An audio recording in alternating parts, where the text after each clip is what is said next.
friends, welcome back to our channel Mums Daily. ഇന്ന് ഞാൻ വന്നിരിക്കുന്നത് ബ്രെഡ് കൊണ്ട് വളരെ ഈസി ആയിട്ട് ഒരു 5 മിനിറ്റിൽ നമുക്ക് ഉണ്ടാക്കിയെടുക്കാൻ പറ്റുന്ന ഒരു സ്നാക്കാണ്. കുഞ്ഞുങ്ങളൊക്കെ സ്കൂളിൽ നിന്ന് വിട്ട് വരുമ്പം പെട്ടെന്ന് തന്നെ തയ്യാറാക്കി കൊടുക്കാൻ പറ്റും ഒരു 4 മണി പലഹാരം. അപ്പോൾ എങ്ങനെയാണെന്ന് നോക്കാം.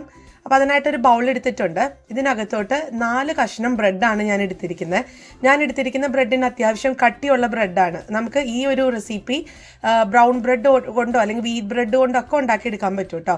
അപ്പോൾ നമുക്ക് ആദ്യം ചെയ്യേണ്ടത് ഇതിൻ്റെ ബ്രൗൺ പാർട്ടും നമ്മൾ ഈ ഒരു റെസിപ്പിക്ക് യൂസ് ചെയ്യുന്നുണ്ട്. അപ്പോൾ നമുക്ക് ആദ്യം ഈ 4 ബ്രെഡുകളും ഇതേപോലെ ചെറിയ ചെറിയ കഷ്ണങ്ങളായിട്ട് ഒന്ന് നുറുക്കിയെടുക്കാം, അല്ലെങ്കിൽ ഇതുപോലെ ഒന്ന് പിച്ച് ചീന്തിയിടാം.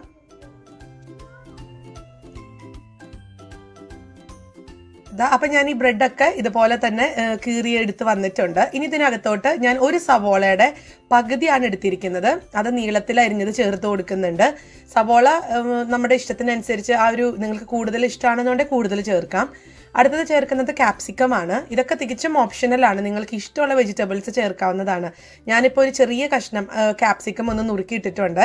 അതുപോലെ തന്നെ ക്യാരറ്റ് ഒരു 3 ടേബിൾ സ്പൂണോളമുള്ള ക്യാരറ്റ് ചേർത്ത് കൊടുത്തിട്ടുണ്ട്. അതും നീളത്തിലാണ് അരിഞ്ഞിട്ടുള്ളത്. പിന്നെ ചേർക്കുന്നത് ഒരു ചെറിയ കഷ്ണം ഇഞ്ചി, ഏകദേശം ഒരു 1/2 ടീസ്പൂണോളം വരുന്ന രീതിയിലുള്ള ഇഞ്ചിയും ചേർത്ത് കൊടുത്തിട്ടുണ്ട്. പിന്നെ പച്ചമുളക്, ഞാനിവിടെ ഒരു പച്ചമുളക് എടുത്തിട്ടുണ്ട്, അതും ചെറുതായിട്ട് അരിഞ്ഞതാണ് ചേർത്ത് കൊടുത്തിരിക്കുന്നത്. അതൊക്കെ നമ്മുടെ എരിവിനനുസരിച്ച് ചേർക്കാം. പിന്നെ ചേർക്കുന്നത് സ്പ്രിംഗ് ഓണിയൻ ആണ് ചേർത്ത് കൊടുക്കുന്നത്. ഇത് തികച്ചും ഓപ്ഷണലാണ്, ഉണ്ട് എന്നുണ്ടെങ്കിൽ മാത്രം ചേർത്ത് കൊടുക്കുക. ഈ ഒരു സ്പ്രിംഗ് ഓണിയനും കൂടെ ചേർത്ത് കൊടുത്തുന്ന ഇതിനൊരു പ്രത്യേക സ്വാദാണ്. അപ്പോൾ ഇത്രയൊക്കെയാണ് വെജിറ്റബിൾസ് ആയിട്ട് ചേർത്തിട്ടുള്ളത്. ഇനി അടുത്തത് ഞാനൊരു 1/2 ടീസ്പൂണോളമുള്ള മഞ്ഞൾപ്പൊടി, 3/4 ടീസ്പൂണോളമുള്ള കശ്മീരി ചില്ലി പൗഡറും 3/4 ടീസ്പൂണോളമുള്ള ഗരം മസാലപ്പൊടിയുമാണ് ചേർത്ത് കൊടുത്തിരിക്കുന്നത്. നിങ്ങൾക്ക് വേണമെന്നുണ്ടെങ്കിൽ അല്പം ചാട്ട് മസാല ഇഷ്ടമാണെന്നുണ്ടെങ്കിൽ ചേർത്ത് കൊടുക്കാം. പിന്നെ ആവശ്യത്തിനുള്ള ഉപ്പും കൂടെ ചേർത്തിട്ടുണ്ട്. അതുപോലെ തന്നെ അടുത്തത് ഞാൻ ഇതിൻ്റെ ഒരു കോട്ടിങ്ങിന് വേണ്ടിയിട്ട് കടലമാവാണ് ചേർത്ത് കൊടുത്തിരിക്കുന്നത്. അപ്പം ഞാനിവിടെ 1.5 ടേബിൾ സ്പൂണോളമുള്ള കടലമാവ് ചേർത്തിട്ടുണ്ട്. അതുപോലെ തന്നെ ഒരു 3/4 ടേബിൾ സ്പൂണോളമുള്ള ഗോതമ്പ് പൊടി ചേർത്ത് കൊടുത്തിട്ടുണ്ട്. ഗോതമ്പ് പൊടിക്ക് പകരം നിങ്ങൾക്ക് മൈദപ്പൊടി ആണെന്നുണ്ടെങ്കിലും യൂസ് ചെയ്യാം. ഇനി നമുക്ക് ഇതൊന്ന് കൈ വെച്ചിട്ട് നന്നായിട്ട് തന്നെ തിരുമ്മി എടുക്കണം. നമ്മളിപ്പോൾ വെള്ളം ചേർക്കുന്നില്ല. ആദ്യം നമുക്കിതൊന്ന് നന്നായിട്ട് കൈ വെച്ചിട്ട് ഒന്ന് തിരുമ്മി എടുത്തിട്ട് വരാം. അപ്പോൾ ഇതൊക്കെ നന്നായിട്ടൊന്ന് മിക്സ് ആയിട്ടുണ്ട്. ഇനി ഇതിനകത്തോട്ട് നമുക്ക് ആവശ്യത്തിനുള്ള വെള്ളം ഒഴിക്കുക. ഒത്തിരി വെള്ളം ഒഴിക്കരുത്. ഒത്തിരി വെള്ളം ഒഴിച്ച് ഇതൊരു എന്താ പറയുക, ചാറ് പോലെ അല്ലെങ്കിൽ ഭയങ്കര ഒത്തിരി ഇങ്ങനെ കുഴഞ്ഞു പോയി കഴിഞ്ഞാൽ നമുക്ക് കറക്റ്റായിട്ട് കിട്ടത്തില്ല. നമ്മുടെ ഈ ഒരു ബ്രെഡൊക്കെ ഒന്ന് നനഞ്ഞാൽ മാത്രം മതി. ആ ഒരു പരുവത്തിന് നമുക്ക് ആവശ്യത്തിനുള്ള വെള്ളം ഒഴിച്ചിട്ട് ഒന്ന് മിക്സ് ചെയ്യാം.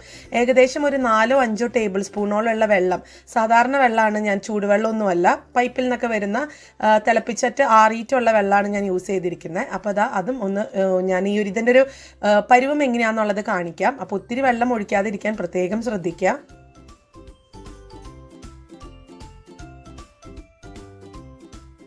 അപ്പം മിക്സ് ചെയ്ത് കഴിഞ്ഞപ്പം ഈ ഒരു പരുവത്തിനാണ് വന്നിരിക്കുന്നത് കേട്ടോ. ഇങ്ങനെയാണ് ഇരിക്കേണ്ടത്. ബ്രെഡൊക്കെ കുതിർന്ന് കഴിഞ്ഞ് എങ്ങനെ ഇരിക്കും, അത്രയും ആ ഒരു പരുവം. ഇനി നമുക്കിതൊന്ന് വറുത്തെടുക്കണം. ഇതല്ലാതെ ഇനി വേറെ വെയിറ്റ് ചെയ്യേണ്ട കാര്യമൊന്നുമില്ല, നേരെ തന്നെ വറുത്തെടുക്കാം.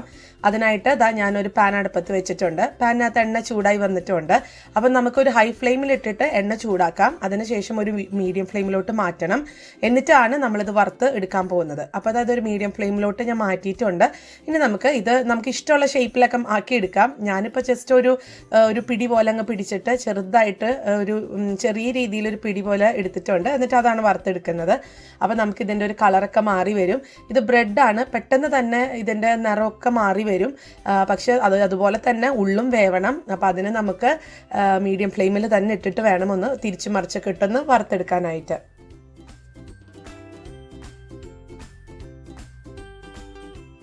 ഇപ്പോൾ ഇവിടെ നമ്മുടെ ബ്രെഡ് കൊണ്ടുള്ള സ്നാക്ക് ഇവിടെ റെഡിയാണ്. ഇതിൻ്റെ നിറക്കം മാറി വന്നിട്ടുണ്ട്. ഒരു ഗോൾഡൻ കളറൊക്കെ ആയിട്ടാണ് വന്നിരിക്കുന്നത്. കാണാനൊക്കെ നല്ല ഭംഗിയാണ് കേട്ടോ. അപ്പോൾ കഴിക്കാൻ അതിലേറെ രുചിയുമാണ്. അപ്പോൾ ഞാനിനി ബാക്കിയുള്ളതും ഇതുപോലെ ഒന്ന് വറുത്തെടുത്തിട്ട് വരാം.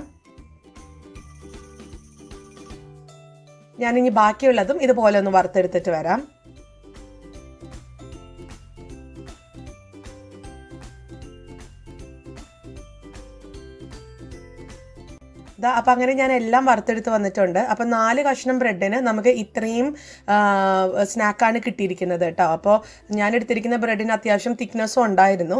അപ്പം ഇനി ഇതിന് ഞാനിവിടെ കുഞ്ഞുങ്ങൾക്ക് കൊടുക്കുന്നത് ടൊമാറ്റോ കെച്ചപ്പാണ്. നമുക്ക് ഇതിന് ചട്നി, നല്ല വൈറ്റ് ചട്നിയൊക്കെ ഇതിന് പറ്റുന്ന നല്ലൊരു കോമ്പിനേഷനാണ്.